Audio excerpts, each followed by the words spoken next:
Black people are like the most divided community of people ever. We don't like each other.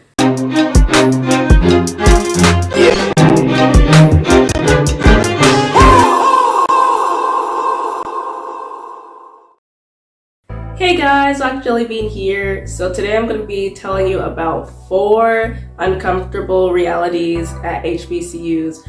And I'm speaking from my experience at my HBCU. I went to Fisk University, in case you guys are new that are watching this video. If you've watched my videos before, you know that I went to Fisk University and I recently graduated in May.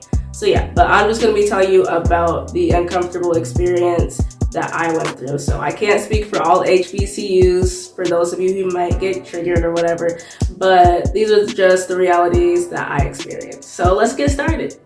So the way that I will list these realities is from the least uncomfortable to the most uncomfortable. So starting with number 4, we have that bare minimum is the standard. What do I mean by that? So a lot of things at HBCUs are bare minimum, and I'm talking about the buildings, the faculty and staff, the food, the safety. And I get the HBCUs are usually like not as well funded as maybe your nearest PWI, but there's some things that I feel like can be controlled. So for example, the buildings, I could say a lot about that. A lot of dorms had mold in the rooms, and there was actually a big deal like during when COVID was like really, COVID-y, where they would have these quarantine rooms and there was mold in these rooms, and it's just like, so you're trying to quarantine sick kids or sick students in a room where they can get more sick. Like, no one wants mold in the rooms. That's disgusting. That's a health hazard. And I actually had this one conversation with a family friend a couple years ago when I was just talking about like how bad the dorms was. And in the process, he proceeded to call me spoiled. And I could be spoiled sometimes. I'm not gonna lie. Like, that's just me. But as I said, I know the difference between a place that's just minimal and a place that you should not be living in. And even if I am spoiled, like, is it wrong to want something decent to live in? Like, even if someone isn't coming from a well-off-to-do family, is it wrong to want more than just what you're used to? Like, and I'm not even just trying to be extra, but there are some colleges that look like residence halls, not your 2-star motel or something. Like, they need to do better with that. They're not putting the money towards what these students need, which I have a problem with. And then with the faculty, like, it's almost like they're looking for Black people and that's all they're looking for. And they can have a little bit of educational background, but that's it. Like, they're not doing their background checks thoroughly at all. Like, there has been too many cases at my school where there's some sus guy that's been there for a good minute. Next thing you know, there's some suspicious things going on in his background. It's just like, so you didn't know this when you hired this person? And I'm not even talking about just the teachers, but also like the cleaning staff and basically whoever works at the school. It's almost like some of those people, I know they need like jobs, which is fine, but I shouldn't feel uncomfortable going to my dorm and passing by some weirdo looking man that looks back at us as we pass by. Like, you know what I'm saying? Like find decent people. They can still be Black, that's fine. It's an HBCU, but find decent people, not just some run-of-the-mill people you found just because you couldn't find someone else that was willing to stay at the school. And then with like the campus safety, like most of the time, 80% of the time I was at school, the doors to the residence halls were unlocked. And like, we have our IDs, of course, that we scan and get into our, buildings. I mean, there's a reason for that. So like, no weirdo can walk through there like any time of night. And most of the time, the blasted card reader just wasn't working. It's just like, you could just open the door and just walk right in. And it's just like, so do you want us to be murdered in our sleep or not? And on top of that, my school, Fisk University, is also ungated. Some universities like Spelman have like a gate. When I visited there, like they would actually like check you before you went into the campus. My school is smack dab in the middle of the ghetto of Nashville, so like literally any crackhead just walks up and down the sidewalks. Then what gets me is when someone suspicious is caught on campus, and they'll just send an email out casually in the email and be like, look out for this guy. He's been hanging around in the gym. And I'm like, for one, how did he get into the gym? This wouldn't happen if we had gates. So, and then of course, the food is bare minimum sometimes. But the biscuits, one day, I had gotten an undercooked one. And I went back to get another one. And it was also undercooked. And I realized the whole batch was undercooked. It was raw. And I'm like, so you just wasted perfectly good biscuits. Like, your dorms are already falling apart. I shouldn't have to worry about if I'm going to keel over because of a raw biscuit. So for the third uncomfortable reality, we have that if you're not Greek, you are not complete. And what I mean by that is Greek fraternities and sororities are a very big part of the HBCU experience. A lot of people consider your experience lacking if you didn't join a sorority or fraternity. And some people make it their entire personality, which is fine. Like, I'm not trying to bash anyone who decided to join one of them or anything. Like, that's fine. I don't care. I will treat you regularly. But what I have an issue with is when people who are in these organizations start treating those who are not in these organizations as if they're less than a person. And these times that they're like mistreating those who are in these organizations is of course when you happen to accidentally step on their block. And it's almost like the way they act is like you killed somebody. Like, they're more worried about their plot than the fact that you about tripped and like broke your leg, which almost happened to one of my friends. Like, she tripped and fell into the grass, which happened to be the Q's plot. And people were yelling at her, like, you know, get off the plot. And she's just like there's people in the middle of the sidewalk, like she fell trying to get around them, like she tripped. And instead of asking if she's okay, they're worried about some piece of grass. Like, get a hold of yourself. And then with me, freshman year, I was trying to get past this group of girls. It was nighttime. I was gonna go get my DoorDash order. And on one side of the girls, there was mud. And then one side was like the property of like a residence hall. So naturally, as one does, I chose the side without mud because I saw that they weren't going to make room for me to go past them. The sidewalk was very narrow. So I step on the sidewalk. As I said before, it was dark. And one of the girls stops me and says, don't step on the plot. And I'm just like, what are you talking about? Like, I was a freshman. I didn't know anything about, I knew Greek organizations existed, but I wasn't aware of plots and stuff. And she just said it was the Delta plot. And I'm just like, okay, congratulations. Like, I'm trying to get my food. You're wasting my time.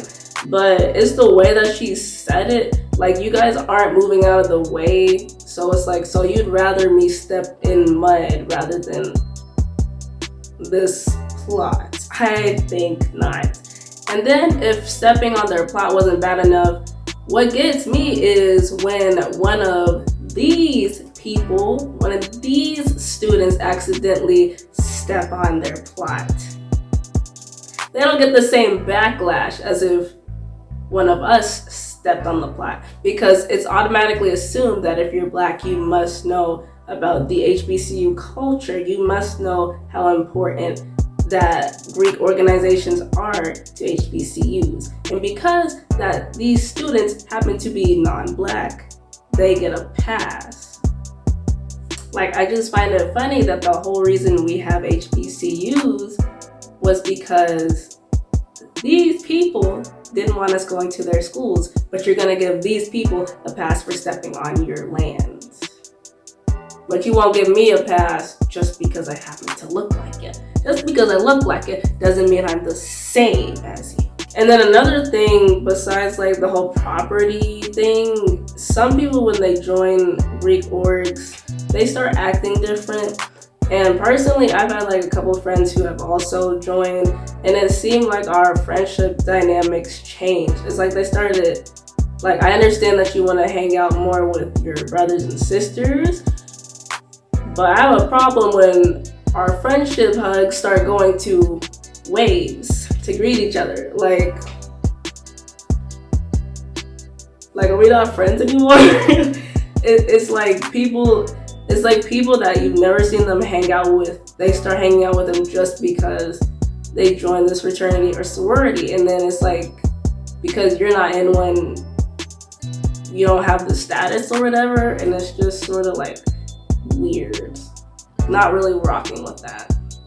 Okay, so on to uncomfortable reality number 2, which is Black women oppression is alive and well within the HBCU.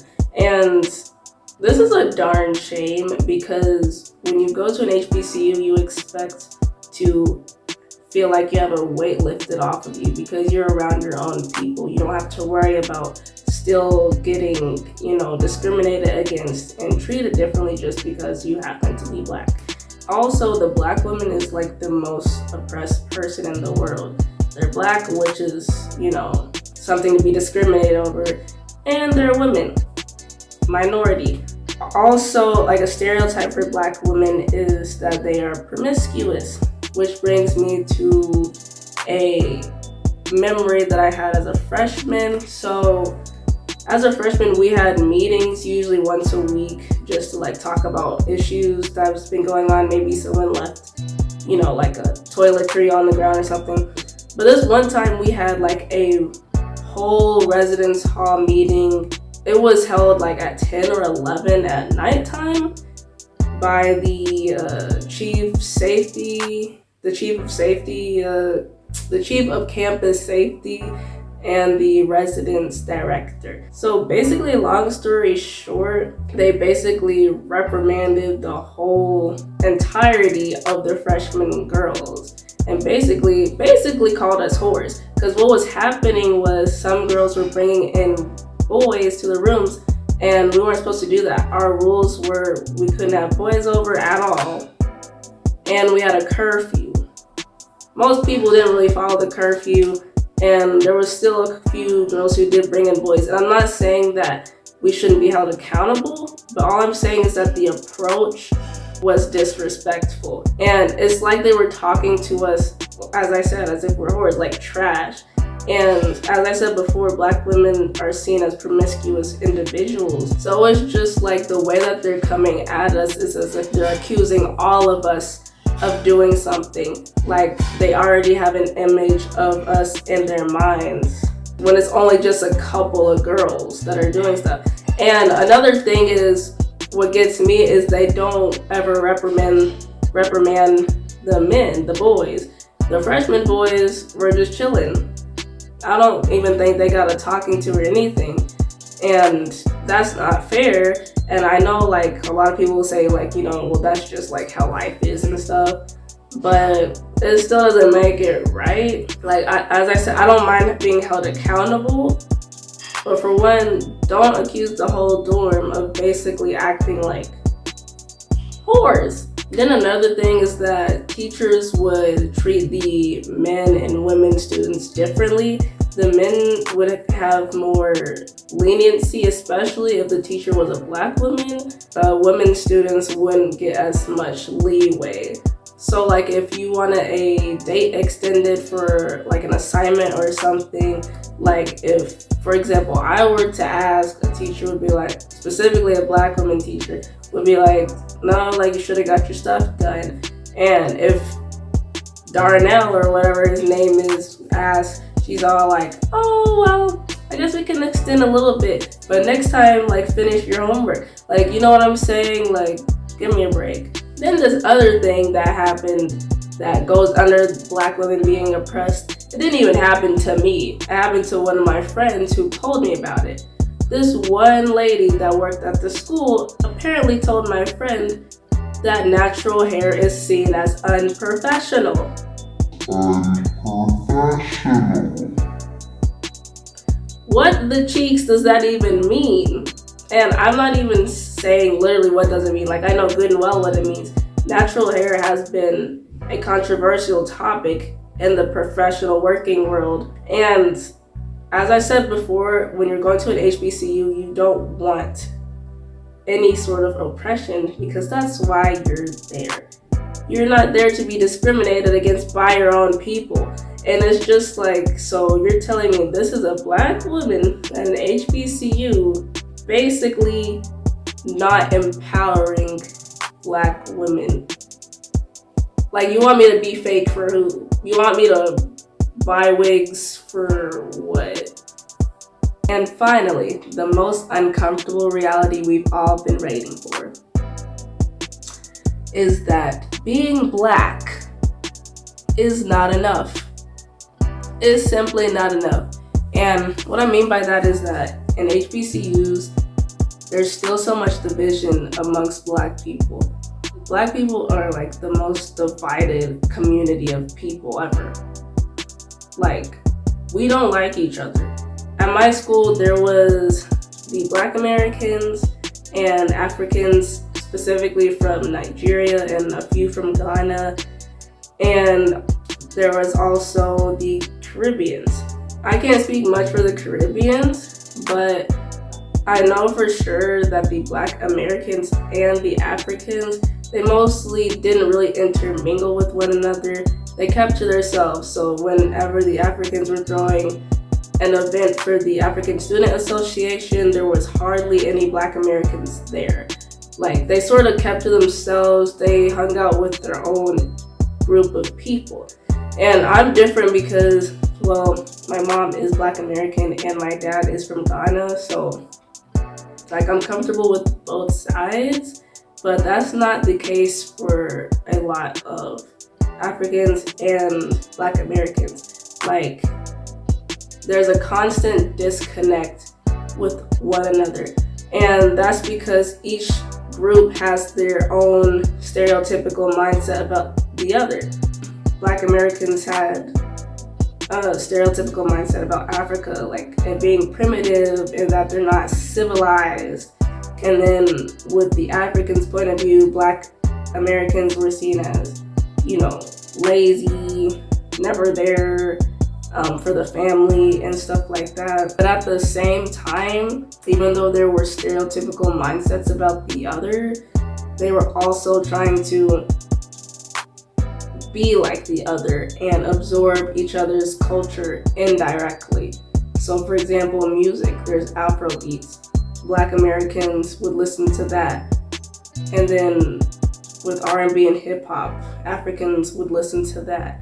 And then with fashion, like waist beads or African print clothing and stuff, like Black Americans are quick to buy some waist beads and vice versa. Like Africans would be wearing Black American style clothes and food, although my Nigerian friends aren't fond of American food.